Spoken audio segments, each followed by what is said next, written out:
بچو تربیت چې دی دا ډېر زیات ضروري دی. وختي مې راته یو څو مثالونه د نبي کریم صلی الله علیه وسلم درکړه چې ماشوم به نابالغه به هغه مکلف هم نه وي او که هغه یو نافرماني وم کړي الله رب العالمین ورله عذاب هم نه ورکوي، ګناه یې نه لیکلی کېږي.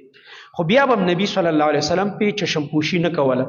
موږ تاسو هم دا پکار ده چې په کورونو کې ماشومان دي په مینه په محبت، نه دا چې په بېعزتۍ، نه دا چې ورپسې لاوړې رالي او په اډوکې ورله ماتې، نه دا طریقه د نبي علیه السلام هم نه وه. خو د ماشومانو تربیت دا ډېر زیات ضروري دی. ماشومانو په تربیت باندې موږ ته خصوصي توجه دا پکار ده زما محترم ورونو، چې زموږ د ماشومانو هغه اخلاق او کردار ټول اسلامی آداب هغه هغوی ته یادي. نبی کریم صلی الله علیه وسلم به فرمایل ستاسو ماشومان چې کله د 2 کالو شي د مونځ حکم ورته کوئ چې شبه مونځ کوه. د دې حدیث نه دا معلومیږي چې د 2 کالو ماشوم ته چې ته وایې مونځ کوه نو ده به مخکې نه یاد کړی، لکه وړوکوالي نه به دې ورته یاد کړی مونځ، نو چې د 2 کالو شي نو اډر به ورته کوي، ځان سره به مسجد ته بوځي. او چې د 10 کالو شي نبی کریم صلی الله علیه وسلم فرمایي او بیا د مونځ نه کوو نو بیا دله سزا ورکوئ. سزا هم داسې چې هغه اډوکې ماتول والا سزا نه، او چې دته دا احساس کیږي چې ګوره د دې زما مونځ نه کولو باندې زما مور پلار زما نه خفه کیږي او ماله په دې باندې سزا هم راکوي. ځکه نبي علیه السلام فرمایي چې لا ترفع عنهم عصاک ادبا، د دې خپل اولاد نه به د ادب امسا نه اوچته. مطلب دا دی د کور سربراه هغه به داسې طریقه باندې دای تربیت کوي چې دای په زړه کې دا احساسي د بچو چې که زه یو غلط کار وکم نو دا زمونږ د کور سربراه مشر دا زمونږ نه خفه کېږي، په دې باندې غوسه کېږي او دغه رنګه سزا هم راله راکوي. نو رسول الله صلی الله علیه وسلم فرمایي چې تاسو ماشومان د الله په عبادت او بندګۍ باندې عادت کړئ. دا نن سبا چې څومره فتنې موږ ګورو، دا ډېر عجیب عجیب فتنې، خاص کر دا واړه واړه هلکان ډېر ناشنا ناشنا واقعات په دې نیټ باندې راځي او هغه په دې دومره عجیبه عجیبه نافرمانو کې واقع شوي ته به سوچ نشي کولی چې دا هلک او دا عمر او دا کار داسې حیران به شي ورته. د دې وجه دا ده چې په کورونو کې ماحول داسې دی چې پلار هم مونځ نه کوي، مسجد ته نه ځي، مور هم نه کوي په کور کې مونځ، نو بچي هم دغه شان ته په کوم طرف چې لاړه او چا سره چې کېناسته او چا سره تعلق. نو په دې بنا باندې زما محترم ورونو خپلو ماشومانو ته د وړوکوالي نه تربیت صحیح ورکول. کم ماشوم چې 18 سال پورې دی، 18 سال پورې ماشوم باندې د نگراني وکړله او دې ځای پورې د هغه پوره خیال وساتلو په صحیح طریقه باندې، نو دې نه بعد بیا د هغوی خوی وګرځي دغه کار. که مونځ سره عادت بیا ټول عمر مونځ بیا ورته ته نه وې په خپله به ځي، ستا نه به مخکې ځي، پلار به یې جمع له نه راغلی او بچی به دلته حاضر. دا یو عجیبه کمال دی.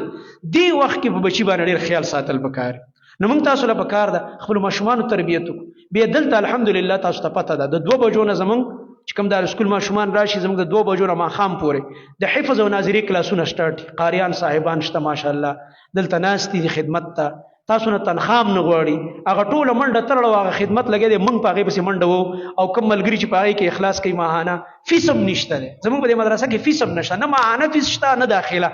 د دې باوجود چې ته په خپل بچي قرآن نه ویل ته به څه بهانه کې، دا بهانه خو هم نشي کولی چې غریب وم او د دې مدرسې خو فیس ډېر زیات و، داخلي فیس وس مې نه کېده او د ماهاني فیس وس مې نه کېده، نو فیس هم نشته الحمدلله. فری د الله کور او د الله کتاب سره واسطه او د الله رب العالمین په کور کې د دا وخت تېرېدل، بس ماښام پورې چې دی دغه قرآن ته ناستي سهار نه سکول بیا دی ورانو ته نه وزګارېږي، د وجود بیا داسې چې بس بستره او بس خوب. نو په دې بنا باندې که موږ غواړو چې د خپل بچي د دې صحیح تربیت وکړو نو د قرآن په ماحولونو کې کېنوئ، د الله رب العالمین کتاب ته کېنوئ، په دې سره به انشاءالله د آینده فتنو نه دوی محفوظ شي. د نبی کریم صلی الله علیه وسلم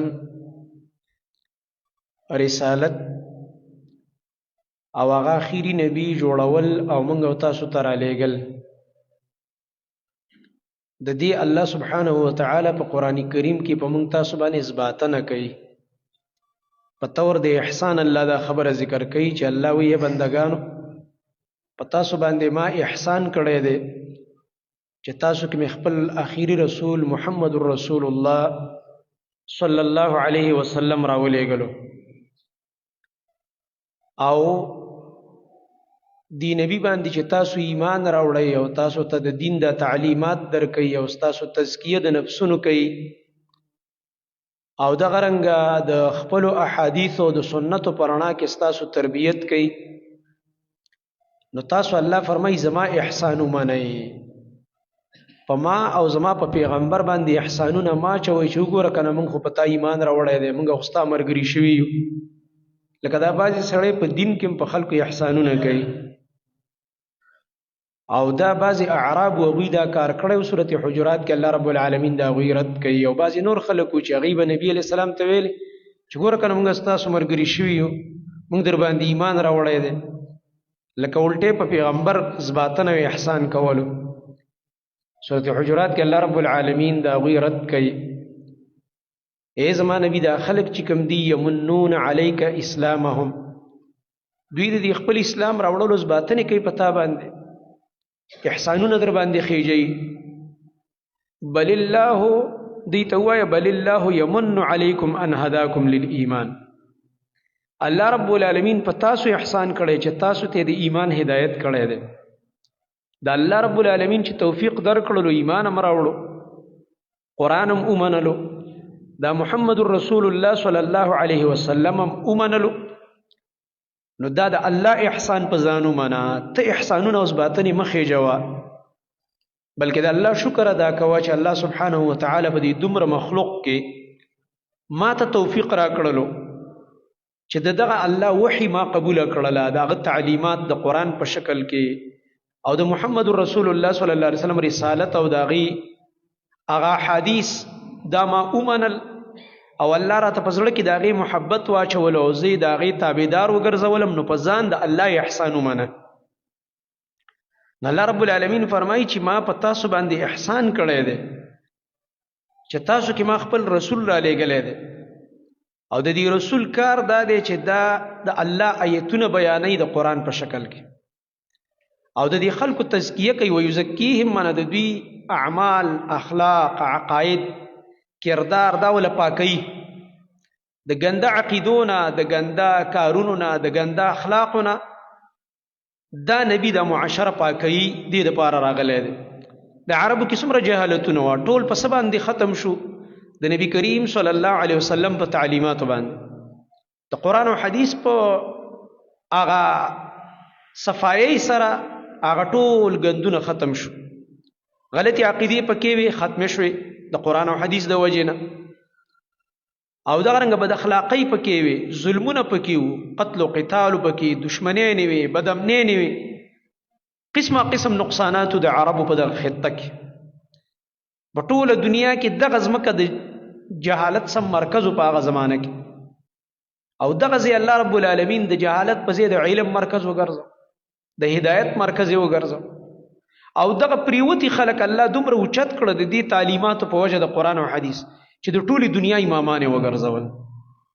بیا وروسته دغه خلکو چې صحابه کرام جوړ شو رضی الله تعالی عنهم، او الله ورسره په قرآن کې کومې وعدې کړې وې چې زه به درله ځمکې در کوم، او نبی صلی الله علیه وسلم ورته فرمایلی چې ما سره الله وعده کړې ده چې زما دا دین به الله رب العالمین د خټو او د خیمې کور ته رسوي. په هغه زمانه کې د خټو کورونه، یعنی مطلب دا دی داسې به ووایو لکه پاخه او کچه کورونه، څوک به په خیمو کې اوسېدل او څوک به په د خټو په کورونو کې اوسېدل. نو هغه هر ځای ته دین ورسېدو، او صحابه کرام رضی الله عنهم روم او فارس هغې فتح کړه. د دې دین د وجې نه الله رب العالمین هغوی ته دومره لوی عزت ورکړو. یا بچا په څه کې شمارل نه د عربو دا خلک، دې ته به بدوان ویل، او یا الله رب العالمین د ټولې دنیا امامان وګرځول. دا د محمد رسول الله صلی الله علیه وسلم د تعلیماتو د وجې نه. او دا نبی چې دی ویعلمهم الکتاب والحکمه، دا زما نبی دوی ته تعلیم ورکوي د کتاب، الکتاب نه مراد خو قرآن شو، والحکمه دا حکمت پکې څه شی دی؟ احادیث د رسول الله صلی الله علیه وسلم. نو قرآن هم ورته بیانوي، د دې تعلیم هم ورکوي، خو د قرآن سره دویم څیز حکمت دی. حکمت اصل کې دې ته وایي زما محترم ورونو چې یو څیز په کوم ځای کې مناسب وي نو په هغه ځای کې استعمال کې. استعمال الشیء یا وضع الشیء فی موضعه یا فی محله، یو څیز په خپل مناسب ځای کې کېښودل او استعمالول، دې ته حکمت وایي. لکه بعضې خلک وایي یاره دا عالم ډېر حکمت والا عالم دی. څنګه یعنې موقع محل پیژني چې تقریر بیان کوي، موقع محل پیژني. اوس مثلا یو ځای کې د غم موقع ده او یو مولوي صاحب پاسې د نکاح بیان شروع کړي، نو خلکو یې دا مولوي صاحب نه پوهېږي، ساده ګل دی. دا خو د غم موقع وه، د قبر خبرې به دې کړی وې، د مرګ خبرې به دې کړی وې، د آخرت خبرې به دې کړی وې، تا پکې د نکاح بیان راته شروع. او که د نکاح موقع یو څوک یو مولوي صاحب ته وایي چې تلک پاسه موږ ته نصیحت وکړه دی پکې د قبر خبرې شروع کړي نو ښه ده ودې کړي خو نه په کار دا ده چې دې ځای کې دا د دې نکاح او د ولیمې او د آداب او اسلامي تعلیمات دا بیان کړي نو دا به ښایي شرعي پرده او دا خبرې دې بیان کړي نو دغه موقع محل مناسب به دا خبره د راشي دې ته حکمت وایي زما محترم ورونه الله رب العالمین زمونږ خوږ نبی صلی الله علیه وسلم ته یو طرف ته قرآن ورکړو نو بلې ورته حکمت ورکړو حکمت هغه تعلیمات چې د نبی علیه السلام په زړه مبارک کې به الله چول او د احادیثو په شکل کې نن محفوظ دي په هغې به نبی علیه السلام گفتگو هم کوله او چې په خوله به یې څه ویل هغه به وحي وما ينطق عن الهوى ان هو الا وحي یوحى الله رب العالمین د دې ګواهي ورکوي چې دا زما نبی د خپل خواهش نه خبرې نه کوي بلکې دې چې کوم گفت کوي او کومه خبره یې د دې خولې مبارکې نه راوځي دا وحي وي الله ورته په زړه کې اچي صحابه کرام رضی الله تعالی عنهم د نبی کریم صلی الله علیه وسلم حکم او اډر خو غاټه خبره ده چې هغه دې ورته کېدو عمل پې کوي خو هغې باندې خو یې سرونه ورکول خامخا صرف تشه اشاره به چې د نبی علیه السلام کم طرف ته کېدله صحابه په هغه اشارو باندې عمل کو دومره تابعدار خلک او د رسول الله صلی الله علیه وسلم چونکې معلم او مربی د ټولو کائناتو د پاره آخري رسولو نو الله سبحانه وتعالی پکې ناشنا ښکلي صفات واچول د ټول نه لوی صفت د نبی کریم صلی الله علیه وسلم هغه دا چې الله رب العالمین هغه ته رحمت للعالمین وایي د ټولو عالمونو دپاره رحمت او خاتم النبیین دی د ټولو پیغمبرانو آخري رسول دی او الله سبحانه وتعالی ورله اخلاق ښایسته ورکړه قرآن کریم په دې باندې ګواه دی وانک لعلی خلق عظیم اے زما نبی یقینا ته په اعلا او په عظیم اخلاق باندې فائز الله سبحانه وتعالی تاسو ته ښایسته او اوچت اخلاق درکړي دي د رسول الله صلی الله علیه وسلم د اخلاقو تپوس د ام المؤمنین نه کېده د عایشه صدیقه رضی الله عنها نه ځکه د کور والا نه به زیاته واسطه د خاوند سره د چای ټول نه هغې ښه پېژني هغې ته پته چې اخلاق یې څنګه دي ځکه هغې سره ژوند دي عمري او د رسول الله صلی الله علیه وسلم د اخلاقو تپوس شو د ام المؤمنین سیده عائشه صدیقه عفیفه کائنات رضی الله تعالی عنها نه چې د رسول الله صلی الله علیه وسلم د اخلاق څنګه تاسو سره کور کې رویه او برتاو سو هغې ورته د اخلاقو څه تپوس کې خو کان خلقه القرآن د رسول الله صلی الله علیه وسلم اخلاق بس قرآن وایه دا قرآن چې څه وایي دې باندې نبی علیه السلام 100% عمل کولو بس دغه د نبی صلی الله علیه وسلم اخلاق او دا جواب څومره علمي دی د دې جواب نه معلومیږي چې د ام المؤمنین عایشه صدیقه رضی الله عنها سره ناشنا علم او عمیق او جوور علم چې په داسې دوه ټکو کې پوره خبره راته وکړه دا چې اوس موږ نه چا تپوس کړی وی نو موږ به غاټه قصه شروع کړی وی چې دا چللی او دا هغې داسې په لنډو الفاظو کې خبره راته وکړه چې بس قرآن وایه قرآن د نبی علیه السلام اخلاق وکنه چې قرآن په کوم شي حکم کړی نبی علیه السلام پې عمل کړی چې کوم څیز نه منع کړي نبي تې ځان ساتلی دی دا یې ښایسته اخلاقو د نبی کریم صلی الله علیه وسلم یعنې د قرآن کریم عملی تفسیرو معلومه شوه چې قرآن مونږ بغیر د نبي نه نشو پیژندلی او نه پې عمل کولی شو دا حدیث په دې دلیل دی چې قرآن باندې عمل موږ د نبی صلی الله علیه وسلم د سیرت د هغوی د اقوالو افعالو او احادیثو او سننو د زده کړې نه بغیر په قرآن موږ عمل نشو کولی ځکه د قرآن د پوهې دپاره موږ ته الله خپل نبي رالیږلی دا قرآن خو قوانین ذکر کوي قرآن قوانین ذکر کوي احکام بس حکم کوي دا حکم پوره کا منځ وکړه زکات ورکوي دا عملو کوي روژه ونیسئ حج ادا کوي صدقې ورکوي داسې نور اعمال نو د دې تفصیلات به موږ کوم ځای کې ګورو هغه راته نبي کریم صلی الله علیه وسلم ویلي اوس که تا هغه تفصیلات اوس مثلا یو سړی نعوذ بالله هغه نه مني احادیثو طرف ته نه ځي نو دا مکمل دین نه لاس انزل دی به انسان مؤمن نشي جوړېدلی د دې مثال درکړم بل ورځ جنازګاه کې ما دا خبره وکړه هغه عبدالغفور حاجي صاحب وفات شوی زموږ ملګری الله رب العالمین دې ورته جنت الفردوس ورکړي نیک انسانو او د قرآن حدیث سره او درسونو سره علماو سره ډېره زیاته مینه وه الله رب العالمین دې د دې محبت د وجې نه د علماو په صف کې راپاسي. جنازګاه کې ما دا خبره وکړله چې ګوره دا قرآن کریم داسې دی لکه یو انسان چې کله تعلیم کوي، په تعلیم کې خطبه کې غالبا دا خبره ما دلته کړې وه تاسو ته، میډیکل وای انجینیرینګ وای،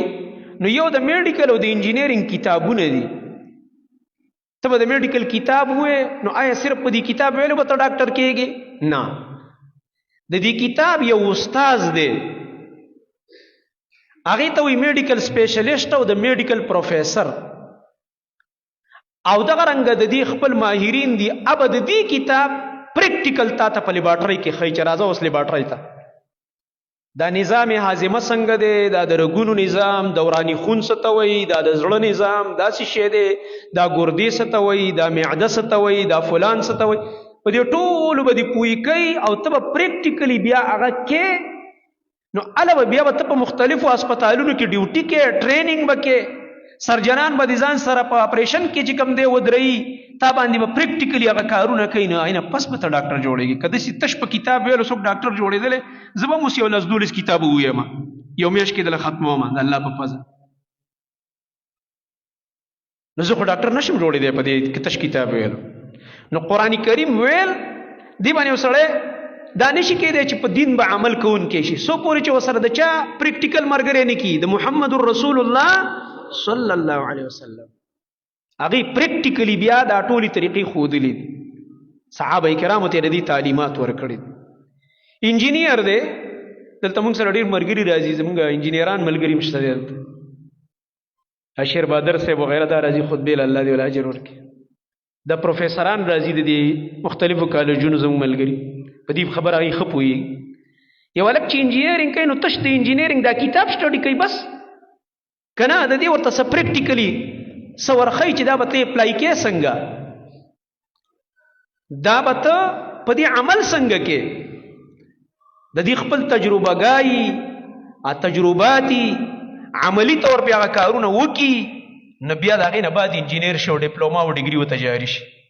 داسې خو نه شي کېدی چې تش کتاب یې ویلی. نو قرآن کریم باندې به ته هله پوهېږي او هله به عمل کوونکی شي چې د محمد رسول الله صلی الله علیه وسلم پریکټیکل ورسره ملګری کې، د دې تیوري سره به پریکټیکل ملګری کې چې د اقیم الصلاه پریکټیکل څه دی، نبی علیه السلام په دې څنګه عمل کړی دی، دا چې نبی علیه السلام ته الله حکم کوي ټولو مؤمنانو ته زکات ورکړي، دا څنګه چلو څنګه یې ورکړی دی، باره کې نبی علیه السلام زکات څومره احکامات په څومره تفصیل سره ذکر کړي دي. داسې ورپسې ځه دا 5 وخته منځونه لنډ واخله، دا 5 ټایمه چې اذان کېږي، اذان په ټول قرآن کې نشته، کوم ځای نه ته زده کې، دا اذان په کوم ځای کې دی؟ په حدیث کې دی. دا د جمعې مونځ او دا جمعې دا خطبه چې دا مینځ کې کېنې او بیا ودرېږي او دا په ولاړه خطبه ویلې کېږي او بیا د دې 2 رکعاته کېږي، دا په قرآن کې نشته، دا په حدیثو د نبی کریم صلی الله علیه وسلم کې. غرض دا دی الله سبحانه وتعالی نبی کریم صلی الله علیه وسلم موږ ته دې دپاره رالیږلی و چې موږ ته هم د کتاب تعلیم راکړي د قرآن، او هم د حکمت هغه علوم چې نبی صلی الله علیه وسلم ته الله رب العالمین ورکړي و، هغه د قرآن شرح وه، د قرآن کریم تشریحات یې کړي په خپل قول فعل او تقریر سره. نبی علیه السلام یا یو خبره فرمایلې ده هغې ته حدیث قولي وایي. څه ورته وایي؟ په خبره پوهېږئ که نه؟ قولي د قول نه قول وینا ته وایي که نه؟ هلکه دا زما قول دی، زما وینا ده، د نبی علیه السلام قول. د دې د دغه به ته څنګه کې معلومات؟ دا به هغه حدیث چې کې دا راځي چې قال رسول الله صلی الله علیه وسلم، یو صحابي وایي ما واورېد رسول الله صلی الله علیه وسلم داسې وفرمایل،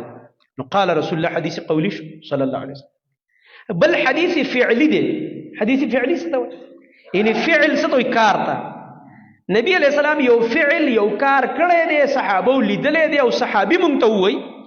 چې کان رسول الله صلی الله علیه وسلم یفعل کذا ویفعل کذا ویفعل کذا، نبی کریم صلی الله علیه وسلم به داسې کول، داسې به کول، مونځ به داسې کول، لباس یې په دې طریقه باندې و، د نبی علیه السلام خوراک په دې طریقه باندې و، د نبی کریم صلی الله علیه وسلم د سفر مونځ په دې طریقه باندې و، حج په دې طریقه باندې وکړلو، رمضان کې د ورځې داسې وکړه، د شپې دا عمل او دا عباداتو، او دغه رنګه صدقې طریقې دا وه، او دا یې وکړه او دا یې وکړه، دا ټول دا چې د نبي اسلام افعال دي، افعال دي ته احادیث څه وایي؟ فعلیه. او دریم هغه چې کوم دی سنت تقریری چې وته وي، سنت تقریریه، دا کم حدیث دی او کم سنت دی؟ دا هغه چې رسول الله صلی الله علیه وسلم نه قول کړی او نه فعل کړی دی. خبرې ته سوچ کوئ، دا زده کوئ، دا خبرې، دا دین دی ستاسو، زمونږ دین دی. نه نبی علیہ السلام قول کړی او نه فعل کړی دی، خو د نبی علیہ السلام په مخ کې یو ملګري یو کار کړی دی، بل ملګري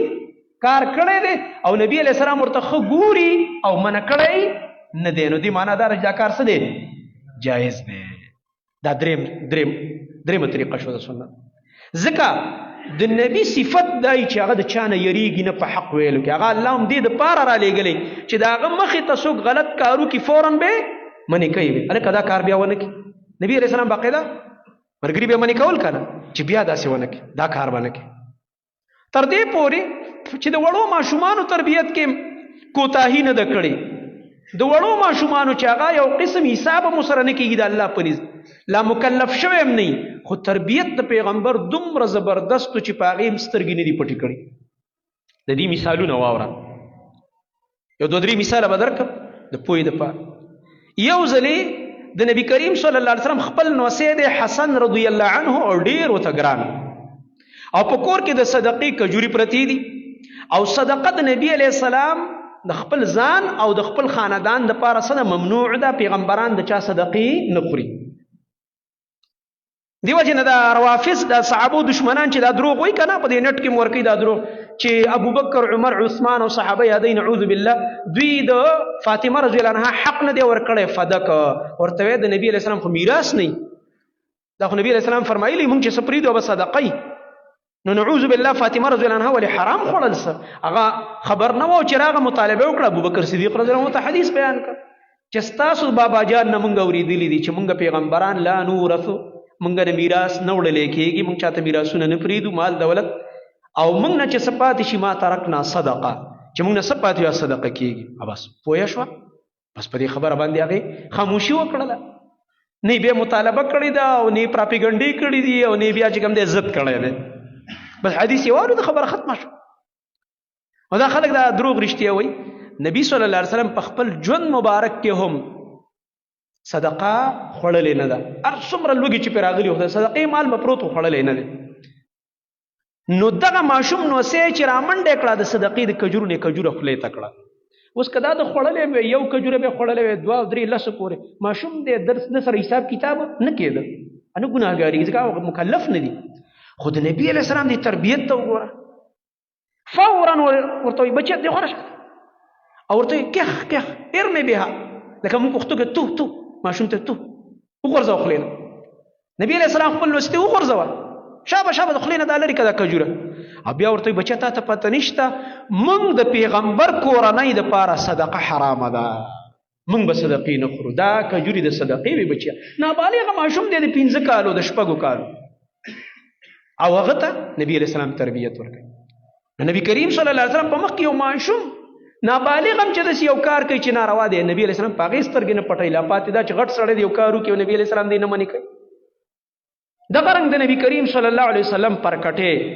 چې نبی علیہ السلام ورله مور په نکاح واخسته، ام سلمه رضی الله عنها چې کله کونډه شوه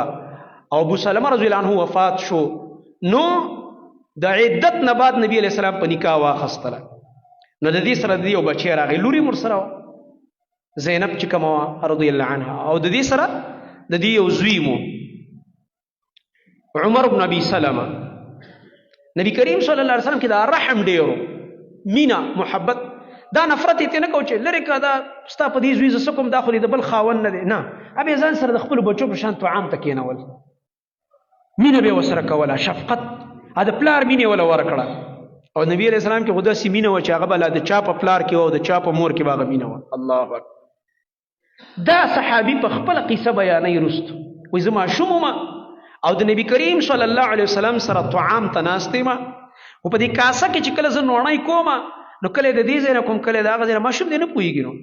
کله کاسه کې یو ځای کې نوڼی ښکته کوي کله بل ځای کې. نو ما ته نبی کریم صلی الله علیه وسلم وفرمایل چې یا غلام بچیا سم الله وکل بیمینک وکل مما یلیک، بچی اول بسم الله وایا او بیا د هغې نه بعد په خلاص خوراک کوه، په ګس لاس به خوراک نه کوي، په ګس لاس خوراک سکاک. بل حدیث کې راځي د شیطان طریقه ده. زموږ بعضې خلک خفه نه شي، غټ غټ خلک به ګوري د 80 کالو سپین ږیري موږ لیدلي دي. نو ته خو بله ورځ مړ کېږي. 80 کالو کې تا لکه دا د اسلامي تعلیمات زده نه کړه د خوراک سکاک. که ته ورته چېرته چای کېدی او د چیو سره ورته بیکري کېدی یا مټۍ پرتی، نو دی په دواړو لاسو لګوي. دا خو سړی ډېر بد ښکاري. په دې ګس لاس به لګوي، شوړه به وایي د دغه نه د بیکرۍ نه، په دې ښي لاس به ورسره پیاله څکي. هلکه دا پیاله کېده، د بیکري دی او کار څه دا راواخله ویې خوره او بېرته هغه کېده او بیا پیاله په همدې یو لاس باندې کار کوه. زمونږ بعضې ملګري پکې دا کوي چې چېرته به وریجو ته ناست یاره وایي دا لاس مې غوړ شو، په دې ګس لاس به لګوي، ګیلاس به په سر راواړوي د اوبو. دا د نبي علیه السلام د احادیثو مکمل خلاف کار دی. په همدې لاس باندې به اوبه څکي او په دې لاس باندې به طعام هم خوري. رسول الله صلی الله علیه وسلم وایي ما ته ویل چې بچیه په ښي لاس خوراک کوه او بل د خپلې مخې نه خوره، د پردۍ مخې نه یې مه خوره. دا د نبي علیه السلام څومره ښکلی تعلیم دی چې دې ماشوم ته یې ورکړو. دغه رنګه یو ماشوم نبی کریم صلی الله علیه وسلم ته راوستی شو او د هغه دا ویښته بعضې غټ او بعضې واړه واړه دی ورله جوړ کړي په دې طریقه. اوس هم دا بعضې دغو نه چې ورځي هغه سټایلونه یې لګولي. دا ټول سټایلونه چې کوم دی د اسلام خلاف، کوم سټایل ویښته وایي جوړی. نو دا دې ته قزع وایي حدیث کې. نبی علیہ السلام دې نه منع کړي چې دلته دې ویښته ښه کم کړي او دلته یې ډېر پرېږدي، یو سیټ ته ډېر او بل طرف ته کم، او دې ته تر سټایل وایي. نبی کریم صلی الله علیه وسلم فرمایل دا ماشوم سره چې دا ستاسو د ویښتو سره تاسو کم کار کړی دا ټیک نه دی، دا ناروا. یا ټول وړوکی کوي یو شان او یا له ټول لوی پرېږدئ. یعنی مطلب چې ویښته کمې په یو لیول کې کموه، دا نه چې یو ځای ډېر کم کړي او بل پکې لږ کم کړي، یو ځای کې لږ ویښته والي بل ځای کې ډېر واخلي. دا شی به نه کړي. تر دې پورې چې نبی کریم صلی الله علیه وسلم ته به اول ځل څوک ملاقات ته راغی تپوس به یې ترې کوو، او دا آداب هم دي. بعضې وخت کې یو ملګری به یې په واټسپ به تا ته میسج وکړي او السلام علیکم او غټه پړپړه به وایي او قیسې به کوي. هلکه اول خپل تعارف وکړه، دا سنت طریقه ده، دا سنت طریقه ده. نو نبی صلی الله علیه وسلم به تپوس کوو ستا څه نوم دی، ته د کوم ځای نه راغلی. دا آداب دي که نه، موږ ته نبي علیه السلام راښودلي. داسې خلک پکې راغلي چې د قوم سرداران دي خو نوم به غلط او معنا به پکې غلطه پرته وه. نبی علیه السلام به ورله نوم بدل کړو. تقریبا 21 پورې په احادیثو کې تقریبا اندازتاً مثالونه راځي چې نبی کریم صلی الله علیه وسلم نومونه بدل کړي. ماشوم له بدل کړی، زنانه له بدل کړی دی، مشر سړي له بدل کړی دی. زموږ خلکو دا خو ما پورې اوس را پورې شوی دی وایي. هلکه خو چې معنا پکې غلطه پرته ده بدل یې کړه. ځکه نبی صلی الله علیه وسلم فرمایي تاسو صحیح نومونه ږدئ چې معنا پکې صحیح وي، د قیامت په ورځ به تاسو ته په خپل نوم باندې آواز کیږي. دې کې څه عیب او شرم نه دی پکار، علماو ته رجوع په دې کې پکار. دا نه چې په قرآن کې کوم ټکی وکړه ته به اوس هغه نوم د هغې نه جوړی او هلک له به یې هم ږدي او جینۍ له به یې هم ږدي. نو ته خو اول د معنی تپوس وکړه چې دې معنا څه ده. قرآن کې خو ډېر ټکي دي او ډېرې معاني دي پکې.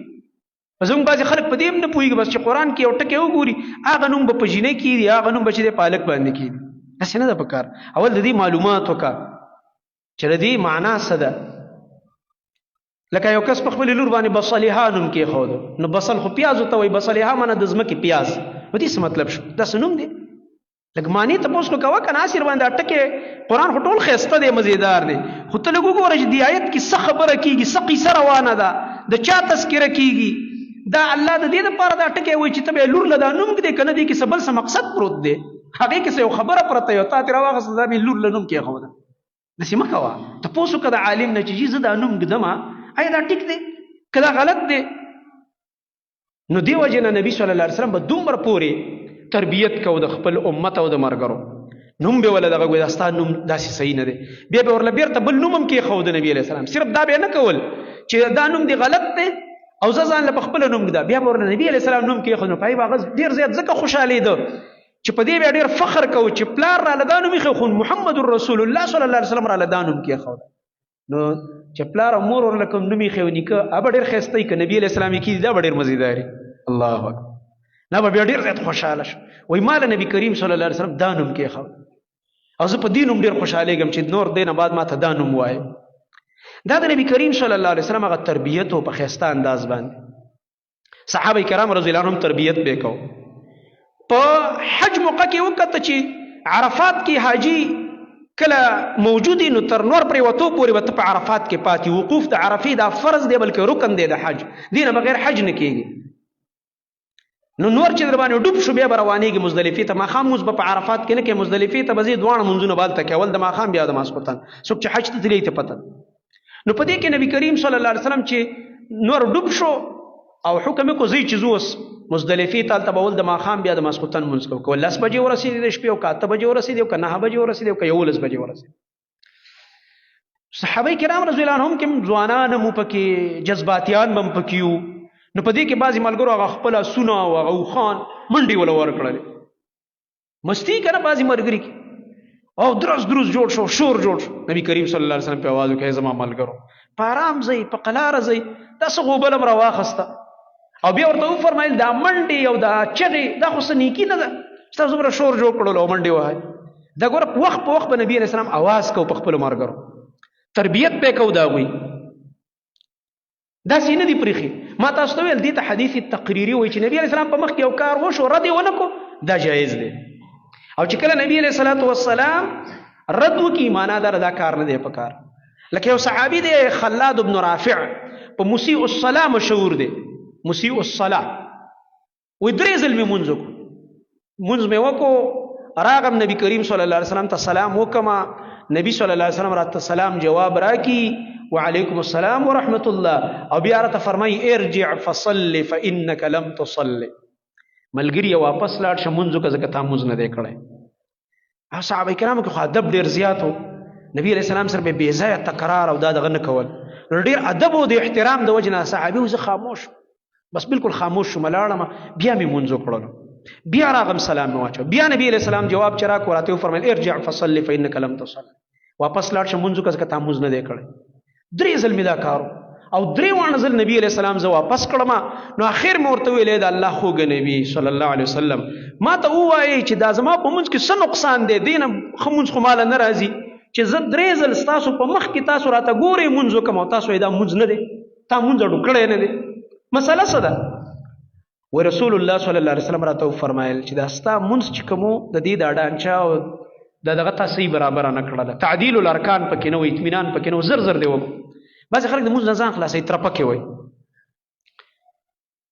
بیا ورته رسول الله صلی الله علیه وسلم وفرمایل چې ګوره ته کله ودرېږي الله ته ښه په ادب باندې ودرېږه او کله چې بیا رکوع کې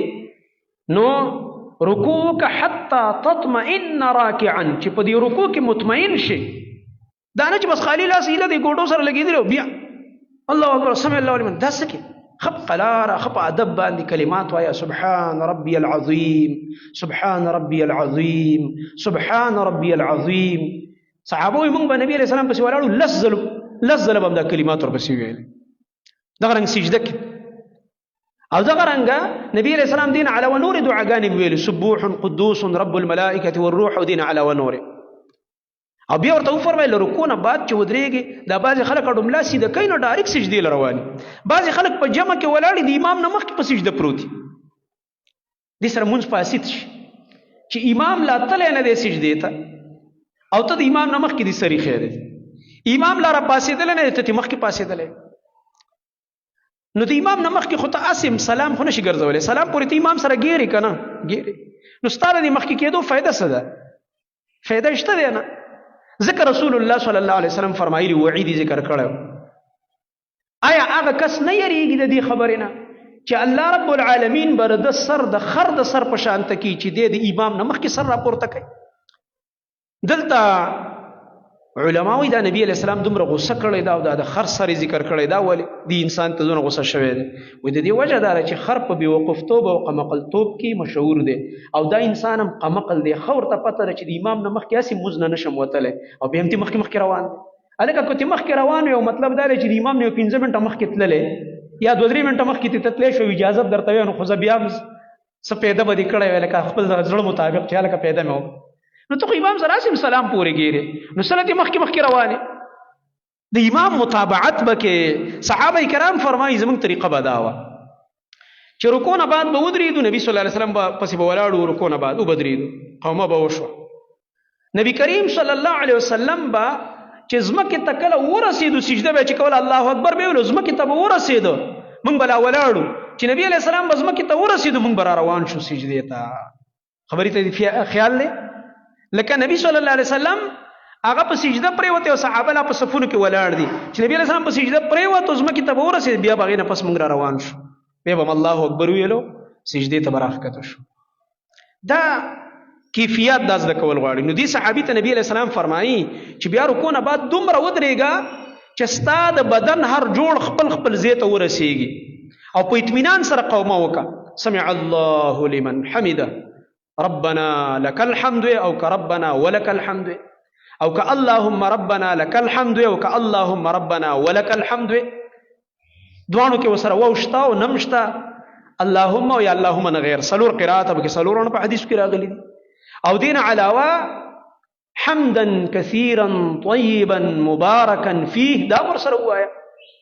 دين علاوه نور دعاء راغلي ملء السماوات وملء الارض وملء ما شئت من شيء بعد اهل الثناء والمجد يحق ما قال العبد وكلنا لك عبد اللهم لا مانع لما اعطيت ولا معطي لما منعت ولا ينفع ذا الجد منك الجد. دا ركون بعد دعاء د چنيغ به ولاړ دا خو چاله ورزي نه امامان لم نه ورزي بعضی د حرم د امامان د مدینه او د مسجد حرام کې چغوی دا دعا د دې اهتمام کوي ځکه چې دومره ډیر سات ولاړی دا به خسته ویلې شي. نو غرض دا دی نبی کریم صلی الله علیه وسلم دی صحابي ته ویل چې موږ د په اطمینان کوه په قلاره د رب العالمین ته ولاړی د الله رب العالمین مخې ته ولاړی. موږ د انسان ملاقات ته لاړ شو یو دفتر ته لاړ شو افسر سره د ملاقاتي یا د یو چا سره د چې کوم دی سکاري ضروری او د اجرې ته ورشه څومره په طریقه او څومره په سلیقه باندې خبرې کې تعدی نه جوړه په ځان باندې چې دا کس زما په خبره صحیح پوه شي کنه وای خو په اطمینان ورته ناست رب العالمین سره په ادب باندې خبرې کوا. رب العالمین ته مونږ عاجزي کو دا مونږ څه عبادت وای دی ته چې تضرع او تذلل پکې وي غایت الخضوع والتذلل انتهایی عاجزي او د الله مخې ته ځان ذلیل کول د الله مخې ته ځان صفر کول نو ځان به صفر کې نو به دې ته عبادت وای او د دې سره به ورسره محبت می د الله مخې ته ځان ذلیل کول او عاجزي او ورسره په زړه کې د الله مینه او محبت دا ټوله جذبه چې راغونډه شي دې ته عبادت وای. دې کیفیت ته عبادت ویل کېږي. دا کیفیت آیا زموږ جوړي بیا نبی علیہ السلام فرمایي په اطمینان باندې سجده وکړه بیا د دوه سجدو مینځ کې په اطمینان کېنه دا څنګه چې الله اکبر بلی سجدي لمنډه دې دوه سجدو مینځ کې دعاګانې راغلي رب اغفر لي راغلی ده اللهم اغفر لي وارحمني واهدني وعافني وارزقني راغلی ده. بعضی نو روایتو کې د دې نه زیات الفاظ هم پکې شته دي دا دوه سجدو مینځ کې په ناسته دا کلمات وي خپ قلاره بیا بلی سجدي لزه. نو دا صحابي پوهه کړو چې مونږ دې ته وای دغه رنګ حذیفه رضی الله عنه یو کس وکړه مونږ یې وکړو رکوع برابر نه و مونږ زر زر وکړو ملای سم راخته نه کړله رکوع کې د خپل لاس سیده ساتل د څنګه د سره کونټی کومه سیده او ګوډه په ونیسا کلکه او د املا دی بالکل داسې سیده کا چې څوک په د وبو ډک جام کې دي چې دا ونه خوځيږي او به وانه وړي خو مضبوط او دا سر او د املا برابر. نو حذیفه رضی الله عنه دغه سړی چې کله منځ کړلو هغه نه بعد ورته وی ګوره ملګری یاد وساته ګوره ستا منځ نه دی شوی ښه دا فتوا دی حذیفه رضی الله عنه خپل جذباتي فتوا ورکوله دای د چا نه یاد کړی و دای د نبی علیہ السلام نه یاد کړی او ورته وی یاد وساته که په دې حالت کې تعالی مرګ راغی نو ګوره ته په هغه حالت د اسلام کې نمرې چې کوم دغه اسلام اصل رکن منځو اب ګوره تاسو یې نه ادا کړی اته نه دی قبول شي دا تاسو څنګه منځ کړل. زما محترم ورونو نبی کریم صلی الله علیه وسلم د احادیث تذکره مې راته کوله د سننو چې په درې تر یو قولی حدیث بل فعلی او دریم تقریری هغه ته چې د نبی علیہ السلام په مخ کې یو کار وشو او نبی علیہ السلام په رد ونه کی نو د دې اجازت دی چې دا کار څه دی دا جایز دی دا کار. رسول الله صلی الله علیه وسلم د اخلاق په باره کې چې دی صفیه رضی الله تعالی عنها فرمایي چې دا د نبی صلی الله علیه وسلم بیبی ده او دا صفیه رضی الله عنها دا په خیبر په جنگ کې نیولې شوی او په وینځو کې راغی بیا نبی علیہ السلام آزاد کړل ځکه نبی اسلام اخلاق ډیر پلار غټ دشمنو يهودي سردار لور و د حیی بن اخطب پلار د اسلام غټ دشمنو يهودي نبی علیہ السلام ورله د پلار د دشمنۍ زور د لور نه ایستلو لکه زموږ د پښتنو کې چې دا جهالت ته خپه نشي چرته د چا سره رشتہ کړي او دته د خلکو لور خور ناستي نو د دې جینۍ ضرور سره به لانجه راشي د پلار سره به لانجه راشي راځي دا خپګان دلته ور په کور کې د خزینه زور وباسي خپل خزینه به زور وباسي لکه خزینه سره ضرور کې دې څه کړی ظلم ولې کې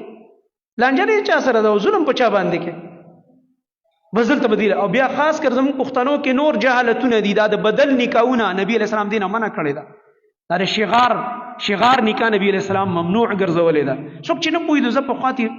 دا نافرمانی شوې ده خو بس نه پوهېده چې کله ته پوه شې بیا به دا کار نه کوې چې په دې شرط باندې ته چاله لور خور ورکوې چې ته ماله خپله لور خور راکوې نو هله به دله زه در کومه رشته ماله یا زما رور له دې لپاره ته رشته غواړي چې تاسو بله به موږ هله رشته درکوو چې تاسو به یې هم راکوئ په دې شرطونو باندې چې کومه رشته وي دې ته شغار وایي نبي صلی الله علیه وسلم دې نه منع کړی ده نهى رسول الله صلی الله علیه وسلم عن الشغار نبی علیہ السلام د شغار د نکاح پښتو کې ته بدل نکاح دې نه منع کړی دا خبره غلطه ده چې بعضې مولیان ځان خلاصولو دپاره تاسو ته دا وایي چې خیر دی که مهرونه بدل شي بیا جایز ده هېڅ جایز نه ده صحابه کرامو داسې نکاحونه مات کړي دي دا روایت پکې د صحابو آثار پکې موجود دي دیو جنا اکثر زه دا چلو نه پوهېده نادانیو په بې علمۍ کې دا کار شوی دی بیا به داسې چې هغه یو زنانه سره به په کور کې د خاوند څه مسله راشي نو هلته د ښځې خاوند خفګان راشي دلته به د بل په کور کې هېڅ هم نه وي د ښځې سره رونه به ورته وایي مور به ورته پلار چې شابه ته دې هم دا ښځه راګېره کړه هلته ستا خوروالی شابه ته هم دا ووهه ته هم دا بېعزته کړه هغې را وشړله ته یې هم وشړه هغه به را شړلې ای سره بس ظلم زیاتې به شوی غلطي به د هغې نه شوي نو دې غریبي څه غلطي وکړه دا خو اخلاقي ده سم دم ژوند تېروي د خپل خاوند خدمت کوي د هغې د میلمنو خدمت کوي کور سنبالوي دې آخر څه ظلم کړی دی چې د هغې د هغه بل کور د زیاتي زور ته د دین وباسي دا زمونږ جهالتونه دي دا زمونږ هغه ظلمونه دي چې مونږ یې کوو لګوي نو د دې څیزونو نه ځان ساتل پکار دي رسول الله صلی الله علیه وسلم یو ښکلې معاشره جوړه کړې غرض دا دی صفیه رضی الله عنها نبی علیہ السلام د دشمن لور ده خو نبی صلی الله علیه وسلم ته وینځم جوړه نه کړله آزاد یې کړه او نکاح یې ورسره وکړه نو څه یې جوړه کړه زمونږ د ټولو مؤمنانو مور یې جوړه کړه الله اکبر لکه دا قسمت هم یو عجیبه شی دی یا د یهودي لور ده او یا د ټولو مؤمنانو مور وګرځېدله نبی علیہ السلام ورسره نکاح وکړله چې نبی علیہ السلام اخلاق وکړه کلمې ویله ایمان ته راغه نبی علیہ السلام په نکاح واخیستله زموږ د ټولو مؤمنانو مور وګرځېده ام المؤمنین شوه صفیه رضی الله تعالی عنها دې ته وایي قسمت دې ته وایي د الله له طرف نه هغه نیکبختي چې چاته میلاو شي او دا صفیه رضی الله تعالی عنها فرمایي وایي د نبی صلی الله علیه وسلم اخلاق چې کوم ما وکته ګوره د دې پلار یې غټ دشمن لوی دشمن او ډېر سخت حسدي و د نبي علیه السلام سره خو د لور اعتراف یې وګوره چې کله د نبي علیه السلام سره نکاح شوي څه وایي ما رأیت احدا احسن خلقا من رسول الله صلی الله علیه وسلم په دې زندګۍ کې ما وایي په انسانانو کې یو تن داسې نه دی کتلی چې اخلاق دې د هغه د محمد رسول الله صلی الله علیه وسلم نه ښایسته وي دا د خپلې کور د بیبي ګویي ده تاسو ته وختي ما ویلې د ټولو نه انسان ته نږدې څوک دي هغه ښځې ته یې پته چې زما د خاوند څنګه اخلاق ځکه هغې سره ژوند ډېر زیات نږدې وي دا د نبي علیه السلام بیبي عایشه رضی الله عنها فرمایي د نبي علیه السلام اخلاق قرآن دا بله بیبي وایي ما ته ښایسته څوک اډو لیدلی نه دی په اخلاقو کې د نبي صلی الله علیه وسلم دا زموږ د خوږ نبي صلی الله علیه وسلم کردارو انس رضی الله تعالی عنه فرمایي دا د نبي علیه السلام 10 کاله خادم پاتې شوی دی څو کاله 10 کاله چې څوک چا سره په یو ځای کې روزګار کې شاګرد پاتې شي خدمتونه وکړي نو هغه پوره د خپل هغه مالک یا د خپل استاذ په هغه اخلاق او کردار پوهېږي مور راوستو نبی علیہ السلام له ام سلیم رضی الله عنها ودا زما بچی اې د الله نبی تعالی لپاره وقف دا بس تاسو خدمت کوي څومره خوش قسمته مور ده او څومره خوش قسمته بچی دی انس رضی الله عنه او دا ورته وی د الله نبی دا بس تاسو خدمت کوي خو زما دی بچی ته لږ دعا وکړه نبی علیہ السلام ته 3 دعاګانې وکړې و یا الله د دې انس مال کې برکت واچوه او د عمر کې برکت واچوه او د جنت ته داخل کا الله دنیا یې مو ګټل آخرت یې مو ګټل انس رضی الله عنه فرمایي وي د نبی علیہ السلام دا دعا زما په حق کې داسې قبول شوه زما مال کې الله دونه برکت واچو چې د نورو خلکو باغ په کال کې یو ځل میوه کوله زما باغ به 2 ځل میوه کوله ډبل دا د نبی علیہ السلام د دعا برکت او دا د عمر دعا یې داسې قبول شوه چې وایي زه د دې ژوند نه ستړی شوم په آخره کې دونه اوږد عمر مې شو او د ده په اولادو کې الله به دونه برکت اچولی و چې د ده نوسي او بچی دونه ډیرو بیا نوسی د هغې چې کوم د زامنو بچي او د لوڼو هغه به پېژندل هم نه خلکو به ورته ویل چې دا د فلانۍ لور بچی دی او دا د فلاني زوی بچی دی او دا د هغې لور ده او دا د فلاني لور ده او دا د فلاني چې کوم دی زوی دی د فلانۍ زوی دی بچي به بیا خپل وسي نه پېژنده دومره د ده خاندان ډېر شو الله پکې برکت واچو او هغه بله دعا چې نبي علیه السلام کړې ده د جنت د الله نه مې امید دی هلته به مې ورولي انشاءالله تعالی دی فرمایي وی ما په دې لسو کالو کې د نبی کریم صلی الله علیه وسلم د خولې نه دا نه دی اورېدلي چې ما ته یې ویلي چې دا کار وکړه نو کله به ما ایسته ونه کړلو ير به شو نه هلکو مالکوالۍ کې کله کله په سړي غفلت راځي که نو ما ته به دا نه ویلې چې ولې دې دا کار نه دی کړی دومره به یې م راته وی نه ویلې بس دا به یې راته ویل چې ځالکه که نه کار مې راته ویلی دا نه هېر شوی دی وکړه شابه کار کوه او یا به ما ته ویل دا کار مه کوه نو کله به زما نه کار وشو نو ما ته ویل چې ولې دې دا کار وکړه دا ولې ټکې به یې م راته نه ویل دومره به لکه نبي علیه السلام اوچت اخلاق کول ما سره او یو ځلې یو کار پسې ولېږلم نو دی هم کوم عمره وایي زه اوس نبي علیه السلام کار پسې ولېږلم هلته په لاره کې ماشومان لوبې کوي زه هغوی تماشې ته ودرېدم د کورونو کې هم زموږ بعضې داسې ماشومان ته به یې کار پسې ولېږي هغه به چېرته سیل ته ولاړ وایي کرکټ دی لاره کې به هغې ته ولاړ سکرین ته به ولاړ بل ځای ته به ولاړ نو په دې کې چې ګورم نبي کریم صلی الله علیه وسلم راغی مسواک یې لاس کړ غوږ نه یې داسې ونیولم وایي راته چې ته ما کار پسې نه وې لېږلی کار دې ونه کړلو او په دې مسواک دې سم کم دا د نبي علیه السلام غټه دمکي وه چې ما ته یې راکړه نه ګزار نه سپېړه نه کنزل نه بېعزتي او وایي ما ورته چې د الله نبي اوس زما دا دی اوس دا کار کوم شابه زر لاړ شه کوم کار پسې ما لېږلی هغه وکړه د رسول الله صلی الله علیه وسلم اخلاق د دې ګواهي قرآن ورکوي وانک لعلی خلق عظیم نبی علیه السلام له به غصه په کم ټیم ورتله چې کله به یو کار د الله حکمونه به پکې ماتېده یا به داسې یو کار و چې په هغې کې به د چا د اخلاقو او د آدابو د خرابېدو نقصان و هلته به نبي علیه السلام بیا غصه کوله بېځایه غصه به یې نه کوله د نبی کریم صلی الله علیه وسلم هغه اخلاق کردار هر لحاظ سره نبی کریم صلی الله علیه وسلم یو کامل شخصیت موږ له د خپل خوږ نبی صلی الله علیه وسلم هغه سیرت او د هغې د کردار نه ځان خبرول پکار دي الله دې موږ له د عمل کولو توفیق راکړي اقول قولي هذا واستغفر الله لي ولكم ولسائر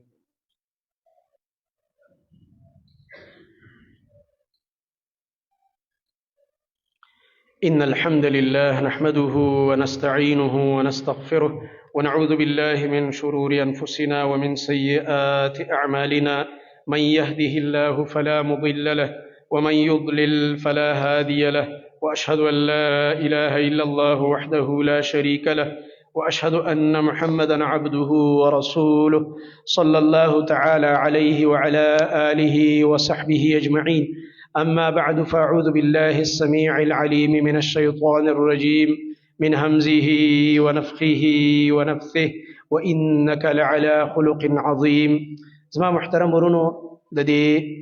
بچو تربیت چې دی دا ډېر زیات ضروري دی وختي مې راته یو څو مثالونه د نبي کریم صلی الله علیه وسلم درکړه